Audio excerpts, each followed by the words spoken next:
యెషయా గ్రంథం 53వ అధ్యాయం 5వ వచనం చదువుకుందాం. యెషయా గ్రంథం 53వ అధ్యాయం 5వ వచనం.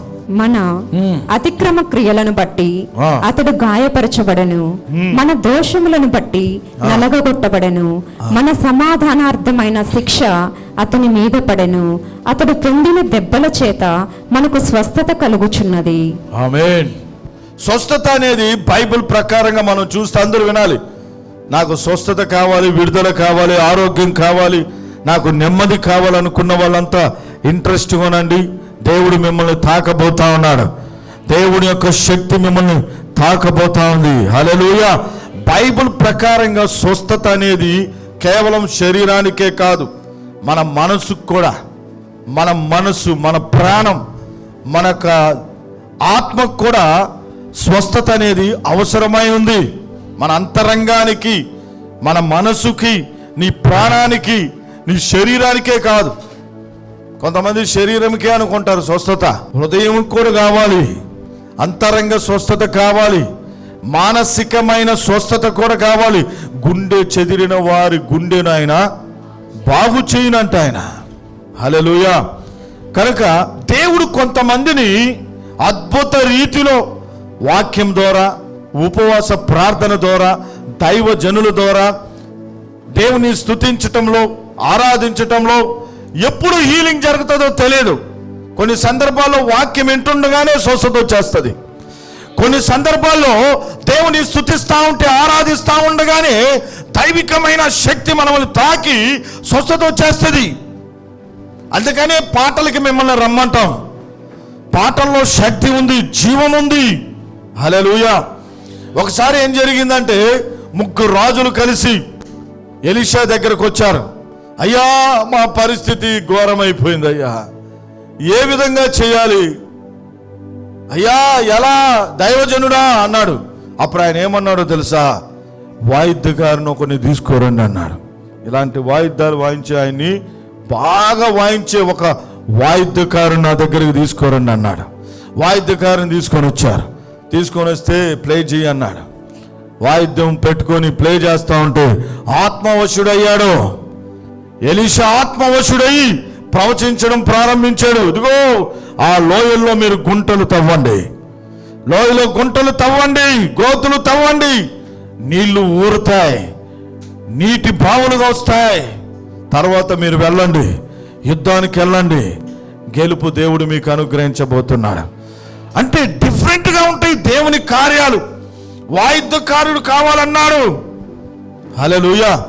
కనుక దేవుని ఆరాధించే సమయంలో దేవుడు కదలడం ప్రారంభించి దేవుని శక్తి కుమ్మరించబడుతుంది, దేవుని యొక్క మహిమ కుమ్మరించబడుతుంది. కనుక మనకు డిఫరెంట్గా వాక్యము చెప్పేటప్పుడు, ఒకసారి నేను వాక్యం చెప్తా ఉన్నా, ఒక ఊరిలో వాక్యం చెప్తా ఉంటే ఒక ఆమె గట్టిగా అరిసి పడిపోయింది, పెద్దగా అరిసి ధనాన్ని ఎగిరి పడిపోయింది.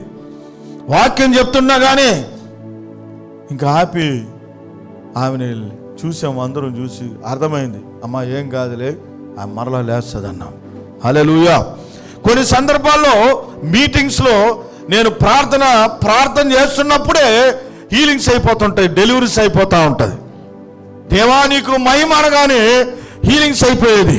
దేవుని బిడ్డలారా, వాక్యం చెప్తా ఉంటే దేవుని కార్యాలు జరుగుతాయి నీ దేహంలోకి, నీ అంతరంగంలోకి. ఎందుకంటే వాక్యం అనేది హెబ్రీయులకు రాసిన పత్రిక 4వ అధ్యాయం 12వ వచనంలో రాయబడి ఉంటుంది.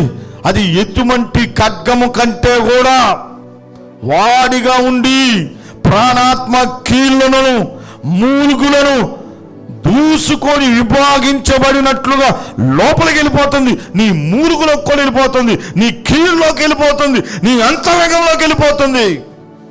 అందుకనే వాక్యం వినేటప్పుడు మనం ఏం చేస్తాం? వెళ్ళిపోతా ఉంటాం, ఇటు వెళ్ళిపోతా ఉంటారు. వాక్యం కొంతమంది ఏందో వాక్యం అంటే ఇటు వెళ్ళిపోతా ఉంటారు, ఎందుకు వెళ్తారో తెలియదు. హల్లెలూయా. వాక్యం నీ లోపల కార్యాన్ని జరిగిస్తుంది. దేవుని శక్తి తాకబడతా ఉంటుంది. పాటల్లో దేవుని శక్తి నిన్ను తాకుతుంది. ఆరాధన చేస్తున్నప్పుడు దేవుని శక్తి తాకబడుతుంది. వాయిద్యాలు వాయిస్తున్న వీరి ద్వారా కూడా దేవుని శక్తి మిమ్మల్ని తాకుతుంది. హల్లెలూయా. ఎలా జరుగుతుందో తెలియదు. దేవుడు అనేక రీతిలో ఆయన అద్భుతంగా ఆయన ఏం చేస్తాడంట, స్వస్థపరుస్తాడు. కొన్ని సందర్భాల్లో వైద్యుల ద్వారా కూడా దేవుడు, వైద్యుల ద్వారా, డాక్టర్ ట్రీట్మెంట్ ద్వారా కూడా మనకు దేవుడే స్వస్థపరుస్తాడు. హల్లెలూయా. కొన్ని సందర్భాల్లో కొంత టైం తీసుకుంటాడు దేవుడు. ఎందుకంటే మన నిమిత్తమే కొంత సమయం, ప్రతిదానికి ఒక సమయం బైబిల్లో రాయబడింది. ప్రతిదానికి ఒక సమయం ప్రసంగి గ్రంథం 3వ అధ్యాయంలో రాయబడి ఉంటుంది. ఆ సమయాన్ని బట్టి నీకు నిర్దేశించి ఆయన స్వస్థపరుస్తాడు. ఆయన నాకెందుకు ప్రభా ఇంకా స్వస్థత, నాకెందుకు ప్రభా. ఆయన ఏంటంటే అన్యాయస్తుడు కాదు, ఆయన పక్షపాతి కాదు, ఆయన కఠినుడు కాదు, చెవులు లేనోడు కాదు కదా, దేవుడు కదిలేవాడు ఆయన. హల్లెలూయా. ఆయన ఏది చేసినా నీ మేలు కొరకే చేస్తాడు. ఆయన చెప్పండి, ఏది చేసినా దేవుడు నా మేలు కొరకే చేస్తాడు. ఏది చేసినా దేవుడు, నా దేవుడు నా మేలు కొరకే చేస్తాడు, నీ మేలు కొరకే చేస్తాడు. ఆయన ఏది చేసినా నువ్వు బాగుండాలనే దేవుడు చేస్తాడు. ఆయన నువ్వు బాగుపడాలనే దేవుడు కోరుకుంటాడు. ఆయన హల్లెలూయా. దేవునికి మహిమ కలుగును గాక. కనుక ఈ విధంగా దేవుడు మనల్ని ఏం చేస్తాడంటే స్వస్థపరుస్తాడు. యెషయా గ్రంథం 53వ అధ్యాయం 5వ వచనం మనం చదివాం. ఏమనంటే మన అతిక్రమ క్రియలను బట్టి ఆయన గాయపరచబడ్డాడు. ఈ వచనంలో 4 అంశాలు ఉన్నాయి, 4 టైటిల్స్ ఉన్నాయి, 4 ముఖ్యమైన విషయాలు ఉన్నాయి. అవి నేను మీకు త్వరగా ఈ దినం తెలియజేయాలని ఆశపడుతున్నాను. హల్లెలూయా. మొదటిగా మన అతిక్రమ క్రియలను బట్టి ఆయన ఏమయ్యాడంట, గాయపరచబడ్డాడు. అతిక్రమ క్రియలు, మన అతిక్రమ క్రియలు బట్టి. అతిక్రమ క్రియలు అంటే ఏందో చెప్తారా? మన అతిక్రమ క్రియలను బట్టి ఆయన గాయపరచబడ్డాడు. మనం చేసే పనులను బట్టి. అతిక్రమ క్రియలంటే దేవుని ఆజ్ఞలను మీరడం లేదా పాపం చేయడం. ఆజ్ఞ అతిక్రమమే పాపం. అది చిన్నదైనా పెద్దదైనా. పండు తినొద్దన్నాడు దేవుడు, అంతే. పండే కదా, పండు తినొద్దన్నాడు, అంతే. రే ఆ ఇంట్లోకి పోవద్దు, ఆ ఇంట్లోనే కదా, ఏమే పోతే. తల్లిదండ్రులు చెప్పారు, రే వాడితో మాట్లాడుతురా, ఏం మాట్లాడితే అదే పాపం. దేవుడు చెప్పింది మనం చేయకపోతే అది పాపంగా ఎంచబడుతుంది. మనం చేసే తప్పులకు శిక్షగా యేసుక్రీస్తు మన కొరకు సిలువపై శారీరకంగా గాయాలు అనుభవించాడు. ఆయన మన పాపాలకు ఆయన ప్రాయచిత్తంగా ఆయన శరీరం అంతా చీల్చబడింది. హల్లెలూయా. కనుక మనం ఆజ్ఞలు గైకొనాలి. మనం ఆజ్ఞల్ని మనం గైకో. 2 రెఫరెన్సులు చూపించి నేను ముందుకు వెళ్ళిపోతాను. నిర్గమకాండం 20వ అధ్యాయం 6వ వచనం. నిర్గమకాండం 20వ అధ్యాయం 6వ వచనం. నన్ను ప్రేమించి నా ఆజ్ఞలు గైకొను వారిని 1000 తరములు కరుణించు వాడునై ఉన్నాను. నన్ను ప్రేమించిన ఆజ్ఞలు గైకొను వారిని 1000 తరములు నేను కరుణించువాడునై ఉన్నాడంట. మనం ఒక్క తరం చాలు. ఇప్పుడు ఒక్క తరం, ఒక్క జనరేషన్, మన జనరేషన్ చాలు అనుకుంటే చాలు. 1000 జనరేషన్స్ అన్నాడు. మనం ఎప్పుడైతే దేవుని ఆజ్ఞల్ని ప్రేమించి, ఆయన్ని ప్రేమించి మనం గైకొంటూ ముందుకు పోయినప్పుడు దేవుడు నిన్ను 1000 తరములుగా కరుణిస్తూనే ఉంటాడంట. ఒక్క తరం చాలు ఆయన, ప్రాణం ఉన్నంత వరకు. తర్వాత సంగతి, వీళ్ళ సంగతి తర్వాత అనుకోవచ్చు. ఎన్నమ్మా అమర్తానా అప్రమా పసంగ అప్రం ఎంగ పుల్లైనా తర్వాత మనము మన పిల్లలు ముందు నా తరం బాగుంటే చాలేమో. 1000 తరములు నేను కరుణించువాడునై ఉన్నాను. ఎప్పుడు? ఆజ్ఞలను గైకొంటే. మొదటి యోహాను రాసిన మొదటి పత్రిక 5వ అధ్యాయం 3వ వచనం. యోహాను రాసిన మొదటి పత్రిక 5వ అధ్యాయం 3వ వచనం. మనం ఆయన ఆజ్ఞలను గైకొనుటయే దేవుని ప్రేమించుట. ఆయన ఆజ్ఞలు భారమైనవి కావంట. హల్లెలూయా. ఆయన ఆజ్ఞలు ఎలాంటివి? భారమైనవి కాదు, చాలా సులువైనవే, చాలా తేలికైనవే. మరి ఎందుకు చేయలేకపోతున్నారు? ఎందుకు చేయలేక సస్తా బతుకుతా ఉన్నారు అనేక మంది. ఆయన ఆజ్ఞలు, దేవుని వాక్యం ఏమంటుందంటే భారమైనవే కానే కావని దేవుని వాక్యం అంటా ఉంది. కానీ మన వాళ్ళకి ఎలా అయిపోయింది, చాలా భారం అయిపోయింది, నేను మొయ్యలేకపోతున్నాను. మీకు కొన్ని చెప్తా చూడండి. ఆయన ఆజ్ఞలు అంటే మామూలుగా 10 ఆజ్ఞలు. మోషేకి దేవుడు ఇచ్చింది దాదాపు 300 పైన ఉన్నాయి ఆజ్ఞలు. అవన్నీ అసలు గుర్తుండు, ఇంకా అవన్నీ లెక్కలో రావని అవన్నీ మిళితం చేసి దేవుడు 10 కమాండ్మెంట్స్ ఇచ్చాడు, 10 ఆజ్ఞలుగా చేశాడు. 10 ఆజ్ఞల్లో మొదటి ఆజ్ఞ, నీ దేవుడైన యెహోవాను పూర్ణ హృదయముతో, పూర్ణ ఆత్మతో, పూర్ణ మనసుతో నీవు సేవించాలి. ఆయనే ఒక్కడే దేవుడు. ఆకాశమందైనా భూమి ఎందైనా జనములైనా ఏ రూపాన్ని నీవు చేసుకోనకూడదు. ఎందుకంటే నిజమైన దేవుడు నిత్య జీవమై ఉన్నాడు ఆయన. హల్లెలూయా. దేవుని వాక్యం అంటుంది, పురుషుడు రూపమైన, స్త్రీ రూపమైన, జంతువు రూపమైన, పాము రూపమైన, పక్షుల రూపమైన, చేపల రూపమైన, ఆకాశ మండలం ఉన్న ఏ రూపాలు కూడా నువ్వు చేసుకోనకూడదు, దానికి సాగిల పడకూడదు. నీ దేవుడైన యెహోవా రోషము కలిగిన దేవుడు. హల్లెలూయా. It is commandment. దేవుడిచ్చిన ఆజ్ఞ ఇది. ఈజీ కాదా చెప్పమ్మా? మరి చేస్తానే ఉండే సులువా కాదా? ఇక్కడ వాక్యం ఏమంది? భారమైంది కాదు, వ్యభిచారం చేయకూడదు అని వాక్యం అంటా ఉంది. ఇప్పుడు వ్యభిచారం చేసిన వాళ్ళని పోలీసు వాళ్ళు ఏం చేస్తారు? వదిలేస్తారా? పట్టుకొని పోతున్నారా లేదా? ఇప్పుడు మన గవర్నమెంట్, ప్రపంచంలో ఏ గవర్నమెంట్ అయినా వ్యభిచారాల్ని శిక్షిస్తారా లేదా? కోర్టులోకి తీసుకొని వెళ్తారా లేదా? జైల్లో వేస్తారు, దానికి వాళ్ళకి పనిష్మెంట్గా డబ్బులు కూడా కట్టిస్తారు. ఉందా లేదా కేసు? మరి బైబిల్లో అదే కదా దేవుడు చెప్తున్నాడు, వ్యభిచారింపకూడదు, వ్యభిచారం చేయకూడదు, దొంగిలీకూడదు అన్నాడు. దొంగతనాలను ఏం చేస్తారు? పోలీసులు వదిలేస్తారు. చెప్పండి. లంచాలు తీసుకున్నారు, దొంగే. డిపార్ట్మెంట్లో లంచాలు తీసుకున్నా దొంగే వాడు. దొంగతనం చేసినోడు దొంగే. దొంగను ఏం చేస్తున్నాడు? పోలీసు వాళ్ళు తీసుకొని పోయి అరెస్ట్ చేసి జైల్లో వేస్తున్నారు. బైబిల్లో అది ఉంది. అందుకనే ఈజీ, భారమైనవి కావు. అబద్ధములు ఆడకూడదు అన్నాడు బైబిల్లో 10 కమాండ్మెంట్స్లో. అబద్ధములు ఆడేవాడిని ఎవరైనా పొగడతారా? నమ్ముతారా? చెప్పా బాబాలా అబద్ధం ఆడేవారని. అబద్ధములు ఆడే వాళ్ళని నమ్ముతారా?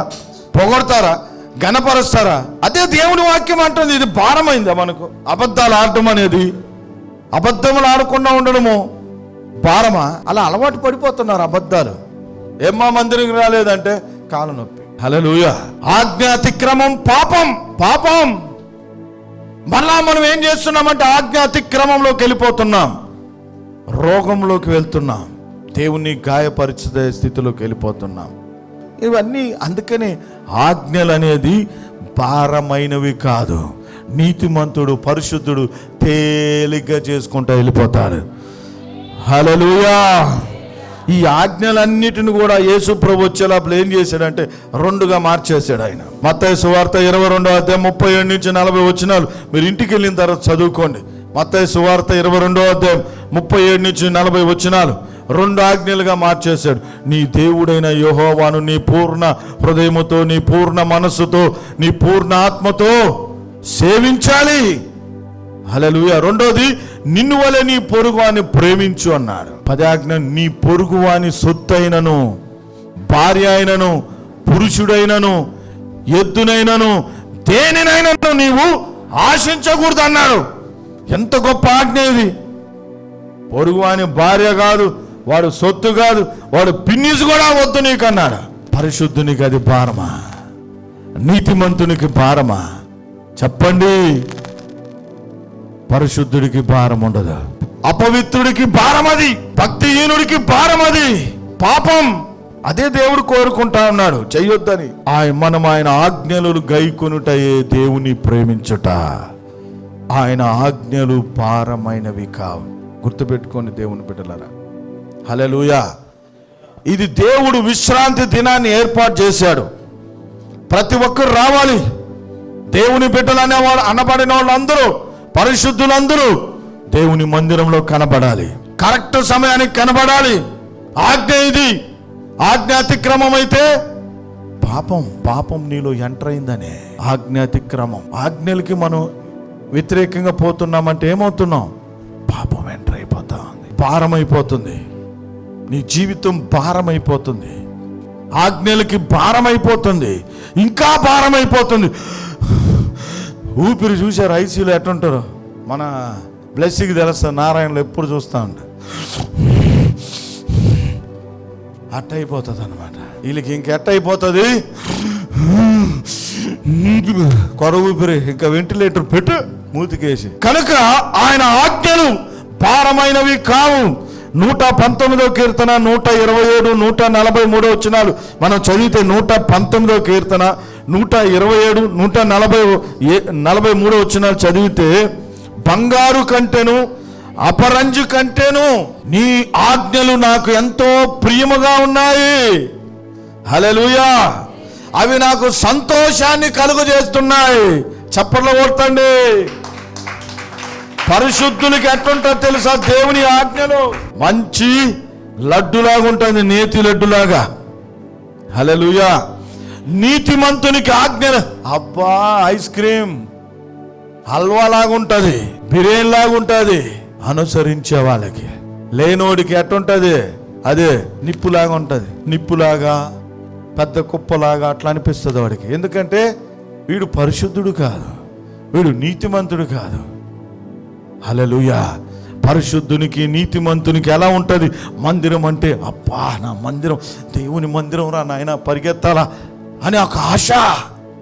చల్లబడిపోయిన వాళ్ళకి ఏముంటుంది? హల్లెలూయా.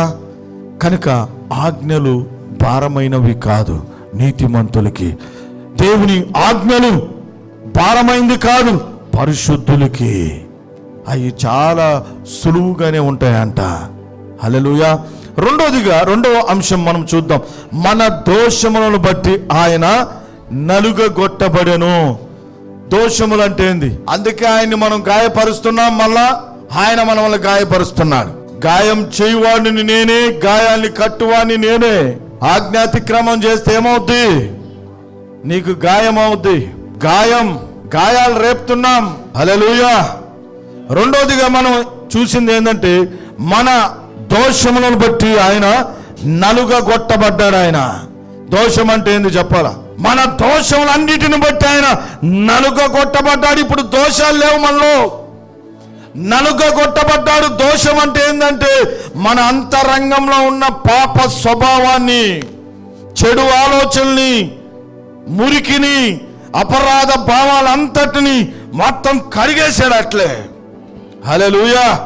కానీ యేసుక్రీస్తు ప్రభు ఆయన సిలువ ద్వారా ఆయన నలగొట్టబడ్డాడు, చితికిపోయాడు, చీల్చబడ్డాడు, శరీరం అంతా దున్నబడింది, నలగొట్టబడి. దేనికంటే మన దేహం, మన లోపల ఉన్న అంతరంగంలో ఉన్న పాపం, అంతరంగ స్వభావం, ఆ లోపల గూడు కట్టుకోపోయినటువంటి కొన్ని ఆ చెడు ఆలోచనలు, ఆ చెడు తలంపులు, ఆ యొక్క అపరాధ భావాలన్నిటినీ ఆయన నలగొట్టబడి పూర్తిగా దాన్ని పెకిలింపజేశాడంట. హల్లెలూయా. ఈ సోపు కంటే కూడా ఆయన మనల్ని ఏం చేశాడు? ఇంకా ఎక్కువగా కడిగాడు ఆయన. హల్లెలూయా. ఇప్పుడు దోషాలు లేవు. అందుకనే ఆయన ఆ దోషాలన్నిటి నుండి మనల్ని విడిపించేదాని కొరకుగా ఆయన మానసికంగా, శారీరకంగా నలుగగొట్టబడ్డాడంట.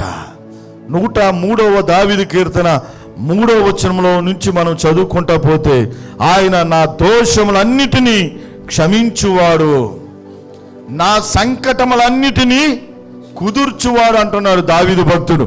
103వ కీర్తన 3వ వచనం నుండి 5 వచనాల్లో రాయబడి ఉంటుంది. మీరు తర్వాత చదవండి.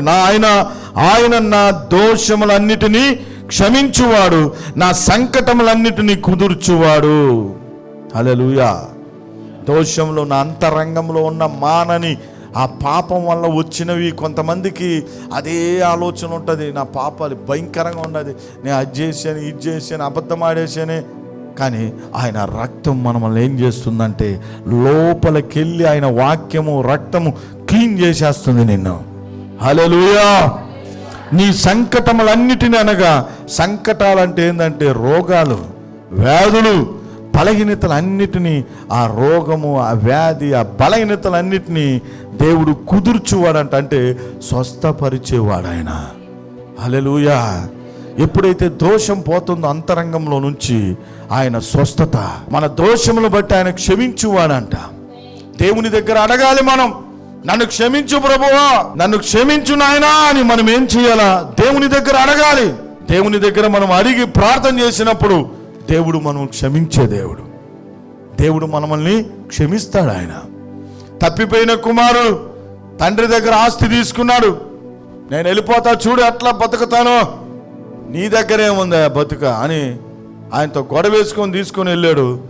పందులు పొట్టు కూడా దొరక్కపోతే అప్పుడు వచ్చాడు మరలా. అయినా తండ్రి క్షమించాడు. తండ్రి ప్రేమ క్షమించే ప్రేమ. తండ్రి మరి కుమారుడు వస్తున్నాడు అనగానే వెళ్ళి ఆయన మీద పడి కరుచుకొని మెడ మీద ముద్దాడి కౌగిలించుకొని ఆయన తీసుకొని పోయాడంట. ఇది దేవుని ప్రేమ అంటే. హల్లెలూయా. క్షమించే మనసు, క్షమిస్తాడు ఆయన. క్షమా గుణం కలిగిన దేవుడు. ఈ దినాలు ఎంతోమంది భార్యను క్షమించే వాళ్ళు లేరు, భర్తలను క్షమించే వాళ్ళు లేరు, పిల్లల్ని క్షమించే వాళ్ళు లేరు, తోబుట్టువులను క్షమించే వాళ్ళు లేరు, కాళ్ళు పట్టుకున్నా కూడా క్షమించే వ్యక్తులు లేరు ఈ దినాల్లో. హల్లెలూయా. పశ్చాత్తాపంతో నువ్వు దేవుని దగ్గరికి వెళ్ళినప్పుడు దేవుడు నిన్ను క్షమిస్తాడు. ఆయన నీ సంకటములన్నిటినీ, నీ దోషములన్నిటినీ తొలగించి నీ వ్యాధి రోగములన్నిటినీ కుదుర్చే దేవుడుగా ఉన్నాడు ఆయన. స్వస్థపరిచే దేవుడుగా ఉన్నాడు ఆయన. అందుకొరకే మన కొరకు ఆయన నలుగగొట్టబడ్డాడు. హల్లెలూయా.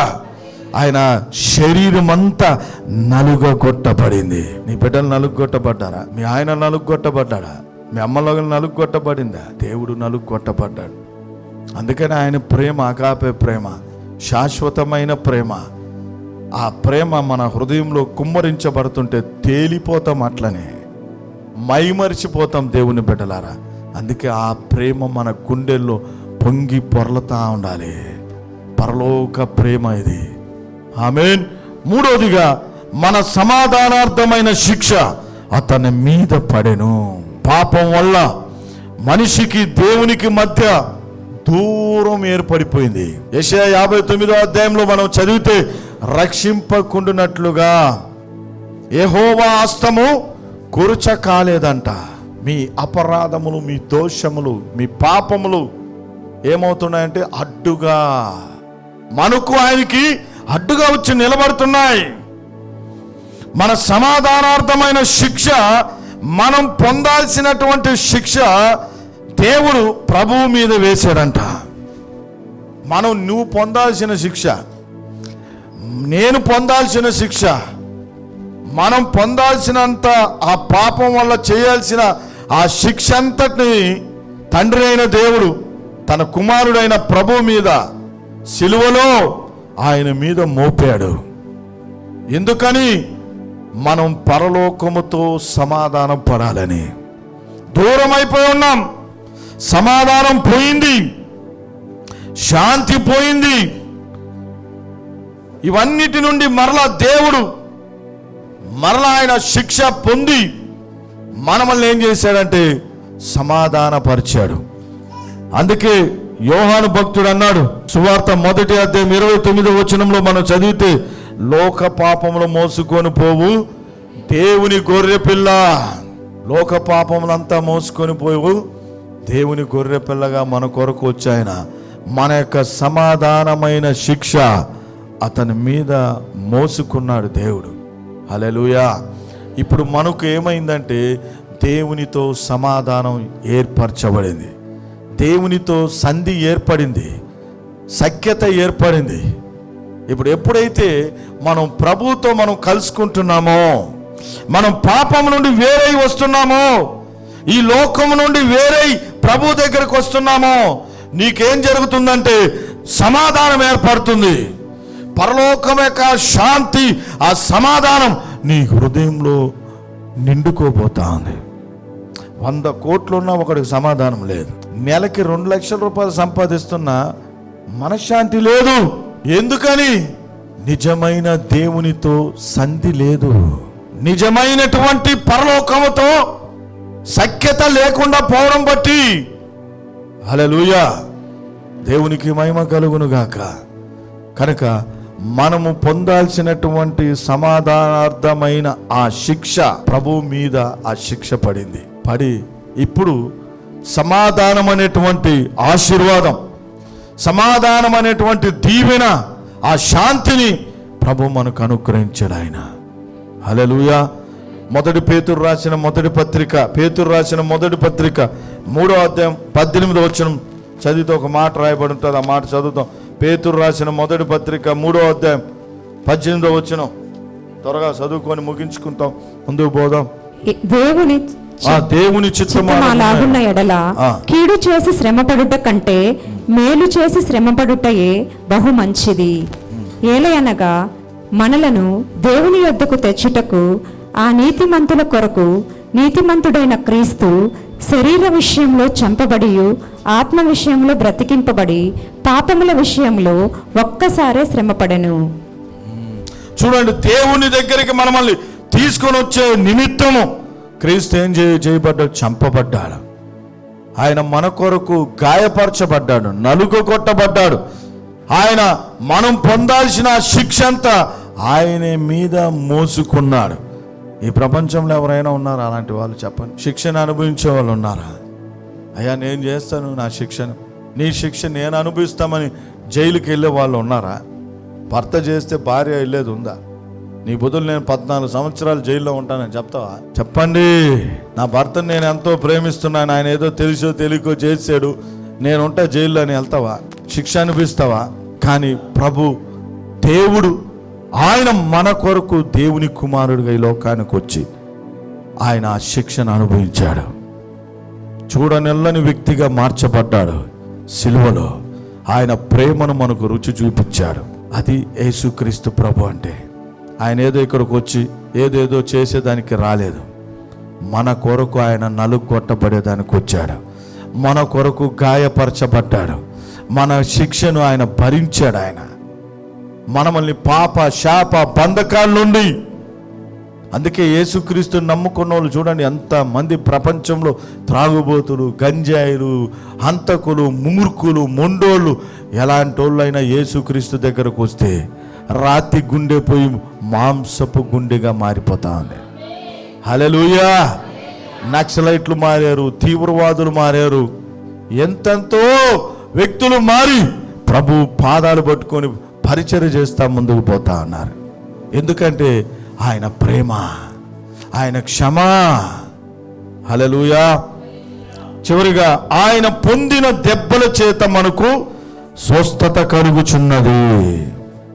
యేసుక్రీస్తు పొందిన కొరడా దెబ్బలు, ఆయన అనుభవించిన హింస ద్వారా మనకు ఆత్మీయమైన స్వస్థత, అనగా పాపము నుండి విముక్తి, ఆత్మీయమైన స్వస్థత, స్పిరిచువల్ హీలింగ్. అంటే ఆత్మీయమైన స్వస్థత అంటే ఏంటంటే నీకు పాపము నుండి, దోషము నుండి, అనేక రకాల నుండి ఆత్మీయంగా ఆ పాప బంధకాల నుంచి ప్రభు ఆయన పొందిన దెబ్బల ద్వారా మనకు విముక్తిని కలుగు చేశాడు ఆయన. రెండోదిగా మరియు శారీరకమైన స్వస్థత ఆయన గాయముల ద్వారా మనకు కలుగుతా ఉన్నాయి. ఆమేన్. హల్లెలూయా. ఇదే మాట పేతురు రాసిన మొదటి పత్రిక, అపోస్తుడైన పేతురు మొదటి పత్రిక 2వ అధ్యాయం 24-25 వచనంలో మన పాపముల విషయమై మనము చనిపోయి ఉండగా క్రీస్తు ఆయనతో కూడా మనల్ని బ్రతికించాను. ఆయన పొందిన గాయముల ద్వారా మీరు స్వస్థత నొందితిరి. ఆమేన్. ఆయన పొందిన దెబ్బలు, ఆయన పొందిన కొరడా దెబ్బలు, ఆయన శరీరం చీల్చబడింది. మెల్ గిబ్సన్ అనేటువంటి వ్యక్తి 2003వ సంవత్సరంలో ఒక పిక్చర్ తీశాడు, ప్యాషన్ ఆఫ్ ద క్రైస్ట్ అని. అది ప్రపంచమంతా చూశారు. హెబ్రీ భాషలో తీశాడు, అరబిక్ లాంగ్వేజ్లో. ఎంతమంది చూసారా? మెల్ గిబ్సన్ అనేటువంటి America Hollywood director, producer passion of the Christ అని ఒక పిక్చర్ తీశాడు. యేసుక్రీస్తు ఓన్లీ ఆ గెత్సెమనే తోట నుంచి సిలువ మరణం, సిలువలో ఆయన్ని తీసుకుని వెళ్ళేటప్పుడు ఏ విధంగా కొరడా దెబ్బలు కొట్టారు, సిలువలో ఏ విధంగా ఆయనకి మేకులు వేశారు, ఇదే ఈ సన్నివేశాన్ని ఆయన ప్యాషన్ ఆఫ్ ది క్రైస్ట్గా చిత్రీకరించి తీశారు. కొన్ని వందల భాషల్లో ప్రపంచమంతా ఇప్పుడు కూడా అది ఎంతో అద్భుతంగా పేరు పొందింది. హల్లెలూయా. దాన్ని చూసి యూదులు ఏమన్నారంటే కామెంట్ చేశారు, మేము యేసు ప్రభుని ఇంత హింసించామా, మా యూదులు రోమీలు అప్పుడు ఇంత ఘోరంగా సిలువ వేశారా? లేదు లేదు అన్నారు. వాళ్ళే పశ్చాత్తాపడ్డారు, యేసుక్రీస్తుని మేము ఇంతగా మా యూదులు సిలువ వేశారా, హింసించారని వాళ్ళే నోటి మీద వేలేసుకున్నారంట. చూసి ఇది కొంచెమే నేను చరిత్ర ప్రకారంగా తీసింది. ఆ సినిమా తీసే టైంలో ఆ హీరో పేరు ఏదో పేరు, ఏం పేరు హీరో పేరు, ఎవరు చెప్పింది? జిమ్ క్యావిజన్ అని ఆయన్ని యేసుక్రీస్తు యొక్క ఆ యొక్క దానికి ఆయన్ని యాక్టర్గా పెట్టారు. పెట్టినప్పుడు ఇంకా కొరడా దెబ్బల కోసం ఆయన యొక్క బాడీకి ఒక 3-4 స్కిన్స్, రబ్బర్ స్కిన్స్ ఏం చేశారంటే అటాచ్ చేశారు. అటాచ్ చేసి కొరడా కొడుతూ ఉన్నారు. యాక్టింగ్ జరుగుతూ ఉంది. ఆ కొట్టే సమయంలో సైనికుడుగా కొడుతున్నాడు. కొట్టినప్పుడు ఏం జరిగిందంటే అది నిజంగానే ఆ కొరడ అతనికి ఆ రబ్బర్ స్కిన్స్ అంతా కట్ అయిపోయి ఆ లోపల చర్మానికి అట్లనే దిగిపోయి చీలిపోయిందంట. 16 కుట్లు పడ్డాయి. వెంటనే అక్కడికే స్టాప్ చేసి అదంతా మరి షూటింగ్ అంతా ఆఫ్ చేసి ఆయన్ని కొన్ని దినాలు హాస్పిటల్లో పెట్టారు. 16 కుట్లు పడింది. ఈ జిమ్ క్యావిజన్కి అప్పుడు దాకా మారు మనసు లేదు. ఆ 16 కుట్లు పడి ఆయన హాస్పిటల్లో అడ్మిట్ అయినప్పుడు అప్పుడు ఆయన తలుచుకున్నాడంట, యేసుక్రీస్తుని ఈ విధంగా కొట్టారా, ఒక్క దెబ్బకే నాకు శరీరము చిట్లిపోయి ఎంత బాధ అనుభవించానే, ప్రభు ఎంత బాధపడి ఉంటాడు. హల్లెలూయా. ఆయన పొందిన దెబ్బలు ద్వారా స్వస్థత ఉంది. చూడండి, ఆయన నలుగొట్టబడ్డాడు మన దోషమును బట్టి, ఆయన గాయపరచబడ్డాడు మన అతిక్రమాలను బట్టి. అందుకనే ప్రపంచమంతా 200 దేశాల్లో ఎందుకు యేసు ప్రభు నామము మారి మ్రోగుతుందంటే ప్రేమ. ఇలాంటి క్షమాపణ కలిగిన దేవుడు ఆయన. హల్లెలూయా. దేవుణ్ణి నమ్ముకున్నవాడు ఎలా అయిపోతాడు? సాత్వికుడిగా మారిపోతున్నాడు, దీనుడిగా మారిపోతున్నాడు. రాతి గుండె పోయి మాంసపు గుండెగా మారిపోతున్నాడు, మెత్తని హృదయముగా మారిపోతా ఉన్నాడు దేవుని బిడ్డలారా. హల్లెలూయా. అందుకనే కదా మనం ఏమంటాం, యేసు ప్రభువుని నమ్ముకోండి అని. నమ్ముకుంటే ఏమవుద్ది?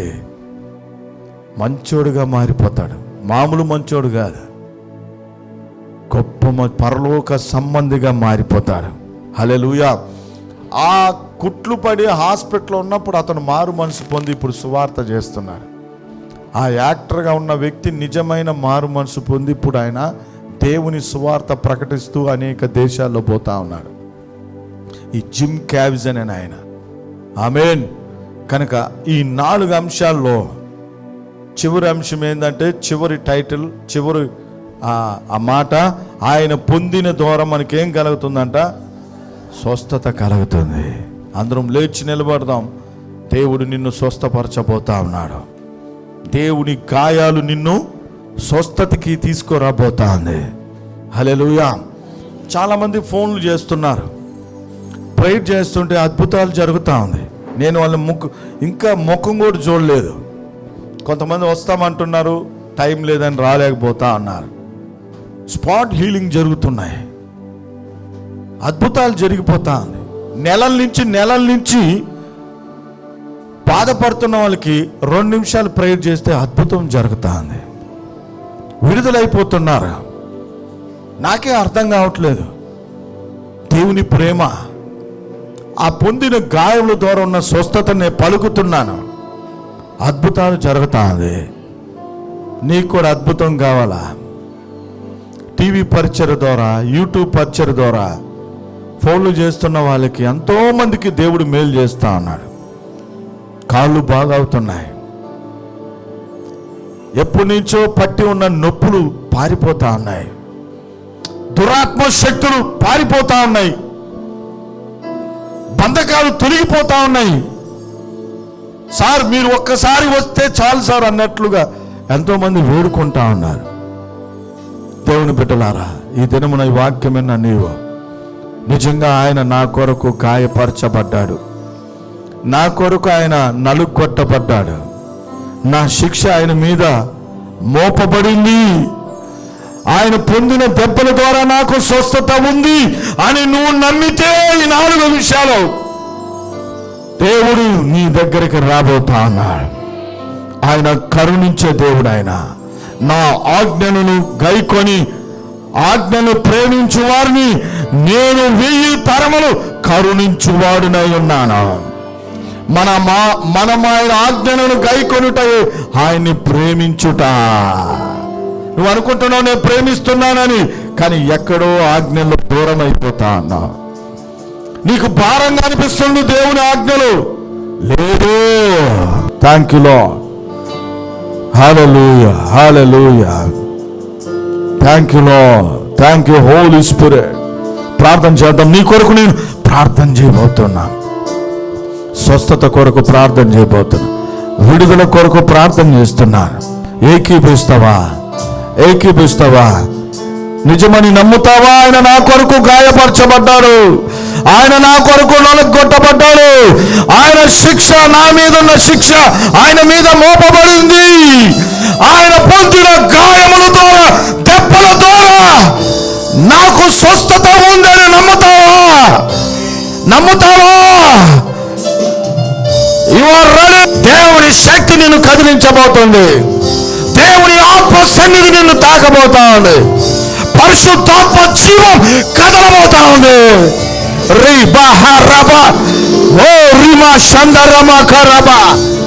అడుగు, అద్భుతం జరగబోతా ఉంది. టీవీలో వినేవాళ్ళు, యూట్యూబ్ లో వింటున్న వాళ్ళు, ఫేస్బుక్ లో వింటున్న వాళ్ళు దయచేసి ఏకీభవించండి. ఇప్పుడే నీకు అద్భుతం జరగబోతా ఉంది. ఇప్పుడే దేవుని స్వస్థత నీకు కలగబోతా ఉంది, విడుదల కలగబోతుంది. దేవా, నన్ను ప్రేమించు వారిని నేను ప్రేమిస్తున్నానని చెప్పిన దేవా, వారిని ఆస్తికర్తలుగా మారుస్తానన్నా, వారి నిధులు నింపుతానన్నా. ఇప్పుడే యేసు నామములో అయ్యా, ఇప్పుడే ఈ ఆశీర్వాదం బిడ్డలకి కలుగునుగాక యేసు నామములో. మా కొరకు నలుగొట్టబడ్డాం, మా కొరకు గాయపరచబడ్డాం, మా కొరకు అయ్యా మా అతిక్రమాల నిమిత్తం నాయనా మా శిక్ష నీ మీద మోపబడింది. అయ్యా నీకు వందనాలు. అందరూ ప్రార్థన చేద్దాం. దేవుని శక్తి కదులుతా ఉంది. ప్రభా, మా ప్రార్థన ఆలకించి నువ్వు అద్భుతాలు, ఆశ్చర్యమైన కార్యాలు, స్వస్థతలు, విడుదల, దీవెన, ఆశీర్వాదం, నెమ్మది, సమాధానం, అయా సంతోషం నీ బిడ్డలకి మీరు అనుగ్రహిస్తున్నందుకు వందనాలు. నీకు స్తోత్రాలు చెల్లిస్తున్నాం రాజా. అయా నీకు వందనాలు తండ్రి, నీకు వందనాలు. హల్లెలూయా.